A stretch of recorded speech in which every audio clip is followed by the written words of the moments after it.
Computer not detecting your Ethernet cable? Let me show you how to fix it fast. Let's get started. First, check the physical connection. Unplug your Ethernet cable from both your computer and router, then plug it back in firmly until you hear a click. Sometimes it's just a loose connection. Also, check if the cable is damaged. Look for any cuts or bent pins. Second, restart your network adapter. Go to Device Manager, find Network Adapters, right-click your Ethernet adapter, and select Disable. Wait 10 seconds, then right-click again and select Enable. This refreshes the connection.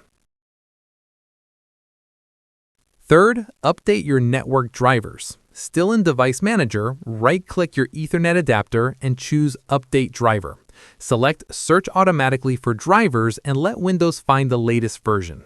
By the way, I've written a detailed article with images for each step. Link is in the description if you prefer reading. Fourth, run the Network Troubleshooter. Go to Settings, then Network and Internet, click Status, and scroll down to Network Troubleshooter. Click it and follow the prompts. Windows will automatically detect and fix common problems.